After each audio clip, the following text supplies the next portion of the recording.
سوال کیا گیا میت والے گھر میں کھانا کھانے کا شرعی حکم کیا ہے۔ اس بارے میں آپ نے کافی تفصیلی جواب عطا فرمایا، تو خلاصے کے طور پر انشاءاللہ عزیز کہ جو آپ علیہ رحمہ نے خلاصہ اس کا بیان فرمایا وہ بھی ہم سماعت فرمائیں گے، اور اس کا جو شرعی حکم ہے اس بارے میں سماعت فرمائیں گے کہ اعلیٰ حضرت علیہ رحمہ نے فقہائے کرام کی کافی ساری عبارات نقل کیں کہ جن سے یہ ثابت کیا کہ میت والے گھر میں، جس گھر میں میت ہو جائے، فوتگی ہو جائے، اس گھر کے اندر 3 دن تک کھانا کھانا یہ فقہائے کرام نے مکروہ لکھا ہے۔ یعنی مکروہ اس فعل کو کہتے ہیں کہ جو شریعت کے اندر ناپسند کیا جائے، پسند نہ کیا جائے۔ اور ایک اور چیز بھی یہاں پر ذہن میں رکھنی چاہیے کہ مکروہ جو ہوتا ہے، جو مطلق مکروہ بیان کیا جاتا ہے تو وہ گناہ نہیں ہوتا، اسی لیے کسی کتاب کے اندر اسے گناہ قرار نہیں دیا گیا، کیونکہ آج کل لوگ بہت زیادہ اس چیز کو ہائی لائٹ کرتے ہیں، بہت زیادہ، حالانکہ یہ حرام نہیں ہے، گناہ نہیں ہے، صرف ناپسندیدہ ہے، شریعت نے اس چیز کو پسند نہیں کیا۔ باقی قرآن کے اندر بھی اس کی مخالف کوئی دلیل نہیں ہے، حدیث پاک کے اندر بھی نہیں ہے کہ اعلیٰ حضرت علیہ رحمہ نے جتنی عبارات نقل کی ساری فقہائے کرام کی عبارات ہیں، اور صرف کراہت ان کی ثابت کی ہے، اور کسی حدیث کے اندر اس کی کراہت موجود نہیں ہے، نہ ہی کسی قرآن مجید فرقان حمید کی آیت کے اندر موجود ہے۔ اس لیے حرام تو ہے نہیں کہ میت والے گھر میں کھانا کوئی شخص کھائے، بہرحال یہ حرام یا گناہ نہیں ہے، لیکن جو فقہائے کرام نے مکروہ لکھا ہے وہ بھی کچھ مخصوص شرائط کے ساتھ اسے مکروہ لکھا ہے۔ وہ شرائط کیا ہیں؟ ایک تو یہ ہے کہ کوئی شخص کسی جگہ سے جائے، دور سے جائے، تو ان کے گھر میں جا کر، میت والے گھر میں جا کر ان پر بوجھ بن جائے، اور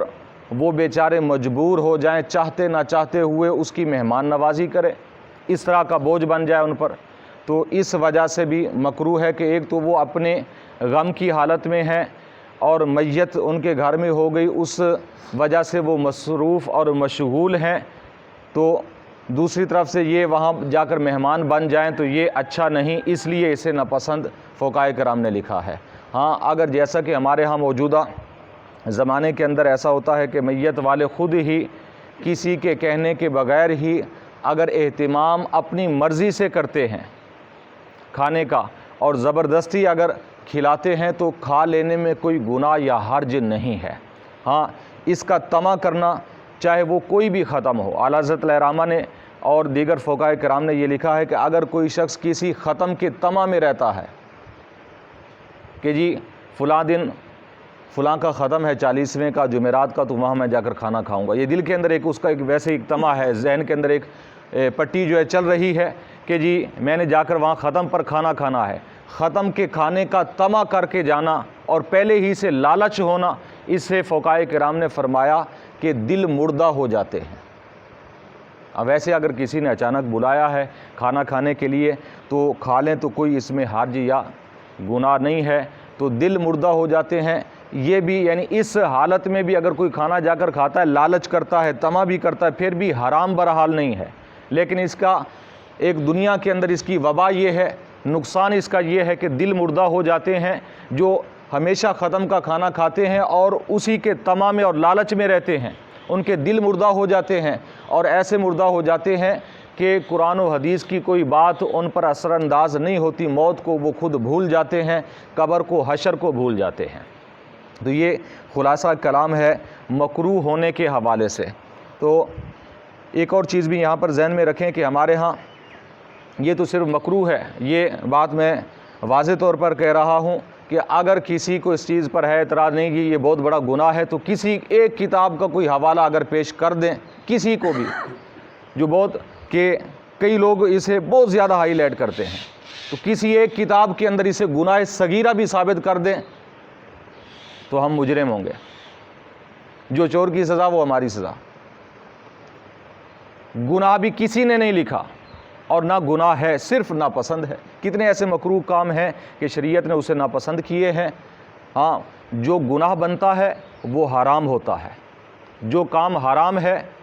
یا مکروہ تحریمی ہے، وہاں تحریمی لکھا ہوتا ہے، حرام ہی کے اندر وہ شمار ہوتا ہے، وہ گناہ ہوتا ہے۔ تو یہ اس انداز میں، یعنی اس معیار کے مطابق یہ مکروہ نہیں ہے۔ لیکن ہمارے معاشرے کے اندر کیا ہے کہ سیدھے سادے حرام کام ہے، سیدھے سادے، ہر ایک کو پتہ ہے کہ حرام ہے۔ کسی کا حق کھانا حرام ہے، سود کھانا حرام ہے، اور کسی سے لوٹ کر کھانا حرام ہے، دھوکے سے کسی سے کھانا حرام ہے، تو وہاں ہم سارے کھاتے ہیں۔ لیکن میت کے گھر میں کھانے کی جب باری آتی ہے تو سارے لوگ متقی پرہیزگار بن جاتے ہیں۔ پھر وہاں ٹھیک ہے، کوئی اگر نہ کھائے تو کوئی اس میں غلط نہیں ہے، ایک اچھا نہیں ہے نہ کھانا، لیکن وہاں پھر فتوے لگانا کہ جو کھا رہے ہیں ان پر یہ فتوے لگانا گویا کہ یہ حرام کام کر رہے ہیں، تو ایسا ٹھیک نہیں ہے۔ اگر آپ نہیں کھاتے، دل مطمئن نہیں ہے، تو اچھی بات ہے، نہ کھائیں۔ اچھی بات یہی ہے کہ نہ کھائیں۔ مجھے 10-11 سال اس علاقے میں ہو گئے، صرف ایک مرتبہ ایک شخص زبردستی مجھے لے کر گئے تو میں نے کھایا، اس کے علاوہ میں نے کبھی نہیں کھایا کسی کے میت کے ہاں۔ تو کھانا کوئی اگر جیسا کہ زبردستی لے کر جاتے ہیں تو کوئی حرج نہیں، کھا لیں، لیکن جو حرام ہے ان سے تو بچیں۔ اتنا بڑا یہ گناہ نہیں ہے یا اتنا بڑا یہ مکروہ نہیں ہے کہ جس طرح ہم نے اس کو سمجھا ہوا ہے، بلکہ حدیث مبارکہ حضور نبی کریم صلی اللہ علیہ وسلم کے اس بارے میں فعل موجود ہے۔ سنن ابو داؤد شریف کی حدیث مبارکہ ہے کہ میرے آقا علیہ الصلوۃ والسلام ایک جنازہ میں شریک ہوئے،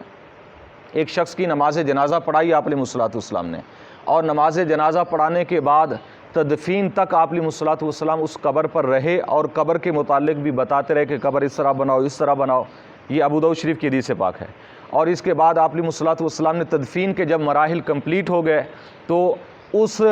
میت کی بیوی نے، یعنی جو شخص فوت ہو گیا تھا جسے تدفین جس کی ہے، اس کی بیوی نے نبی کریم صلی اللہ علیہ وسلم کو اور حضور کے صحابہ کو بلایا کہ کھانا تیار ہے، کھانا تناول فرما لیں۔ نبی کریم صلی اللہ علیہ وسلم اس گھر میں گئے اور وہاں پر کھانا تناول کیا۔ حضور کے صحابہ نے کھانا کھایا، لیکن کھانا کھاتے ہوئے حضور نے چھوڑ دیا۔ کیوں چھوڑ دیا؟ اس کی وجہ اس حدیث کے اندر بیان کی گئی کہ نبی کریم صلی اللہ علیہ وسلم نے ایک لقمہ منہ میں ڈالا اور ساتھ ہی فرمایا کہ یہ بکری جو ذبح کی گئی ہے یہ مغصوبہ ہے، مالک کی اجازت کے بغیر یہ ذبح کی گئی ہے، لہٰذا میں یہ کھانا نہیں کھاؤں گا۔ تو اگر میت کے گھر میں کھانا، یعنی اس وجہ سے آپ نے چھوڑ دیا کہ کسی کی اجازت، یعنی جو مالک تھا اس کی اجازت کے بغیر وہ ذبح کی گئی تھی، اس وجہ سے آپ نے چھوڑ دیا۔ پھر اگر میت کے گھر میں کھانا ناجائز ہوتا تو پھر آپ پہلے ہی سے منع کر دیتے کہ یہ کام ٹھیک نہیں ہے، ہم کھانا نہیں کھا سکتے۔ تو بعد میں واقعی پتہ کیا گیا، نبی کریم صلی اللہ علیہ وسلم نے جب بیان فرمایا کہ بکری کہاں سے آئی، کیسے آئی، تو واقعی پتہ یہ چلا کہ کسی سے پہلے انہوں نے بکری کا کہا ہوا تھا، لیکن جب لے آئے تو وہ شخص ملا نہیں، تو بغیر اجازت کے بکری لے آئے اور ذبح کر لی گئی، تو نبی کریم صلی اللہ علیہ وسلم نے نہیں کھایا۔ تو اس سے یہ بھی ثابت ہوتا ہے، واضح طور پر یہ صحیح حدیث مبارکہ موجود ہے کہ نبی کریم صلی اللہ علیہ وسلم نے میت کے گھر میں کھانا کھایا ہے، تو پھر اسے کیا کہیں گے؟ کیا نبی کریم صلی اللہ علیہ وسلم پر بھی فتویٰ لگائیں گے؟ معاذ اللہ۔ تو حضور نبی کریم صلی اللہ علیہ وسلم نے یہ بیان فرما دیا، اگر کوئی کھا لیتا ہے تو کوئی حرج والی بات نہیں ہے، لیکن ختم کا ویسے بھی میت کے گھر میں یا کسی ختم کا طمع کر کے جانا اور پہلے ہی سے لالچ ہونا یہ ٹھیک نہیں ہے، یہ اچھا نہیں ہے، یہ مناسب نہیں ہے، اس سے بچنا چاہیے۔ تو کھانا کھانے کی جو ویسے فضائل ہیں قرآن و حدیث کے اندر، بھوکوں کو کھانا کھلانے کی بہت زیادہ فضیلت ہے، یعنی کھانا کھلانا یہ تو دین اسلام کا بہت بڑا مقصود اور مطلوب ہے۔ اس لیے میت کے گھر میں اگر کوئی نہ کھائے تو اچھی بات ہے، اگر کوئی کھا لیتا ہے تو کوئی گناہ یا حرج نہیں ہے۔ اللہ تعالیٰ کی بارگاہ میں دعا ہے کہ نبی کریم صلی اللہ علیہ وسلم کے وسیلہ سے ہم سب کو دین کی صحیح سمجھ عطا فرمائے، آپ علیہ الصلوۃ والسلام کے نقش قدم پر چلنے کی توفیق عطا فرمائے، آمین بجاہ النبی العظیم۔